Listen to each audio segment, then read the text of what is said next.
some fiscal stress, which led to the implementation of wage freezes.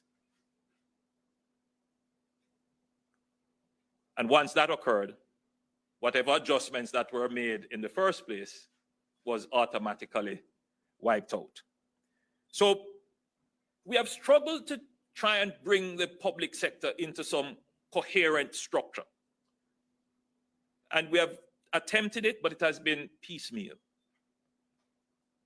In 2015 to 2017, in the 2015 to 2017 contract period between government and the public sector workers, it was agreed that government will undertake a review of the system of compensation to establish relations between and among groups in the public sector and to determine a new compensation philosophy to guide public sector remuneration going forward. In the 2017 to 2021 Heads of Agreement on Wages, it was affirmed that the results of the review will be used to establish equity in the compensation system across the groups in the public sector and between the public sector and the private sector. The Transformation Implementation Group, the TIU, was formed, and Ernst & Young Consulting, an international firm with vast experience in this area, was hired to advise and assist the process. The review was completed in 2021 and is now being implemented in fulfillment of the commitment that was made to establish a new, equitable, and rational philosophy of public sector compensation. Under this new compensation system, the adjustments to be made were comprehensive, meaning that it went right across the board and applicable to all the public sector.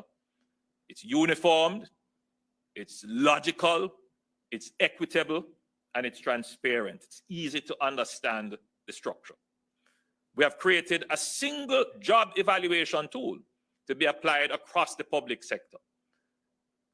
And that is meaningful because before we had several methods of evaluating jobs, which partially created the inequities in the system. So that's a major achievement.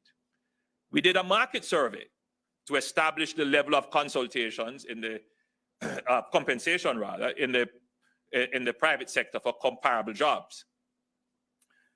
We did an evaluation, an internal evaluation of public sector jobs to develop and to benchmark these jobs against the private sector. And this was done in a very objective, scientific way.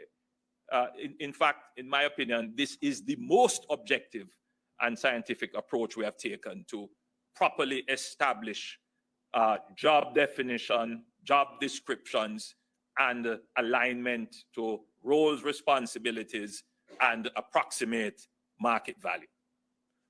So what we now have is that the public sector compensation system has been simplified.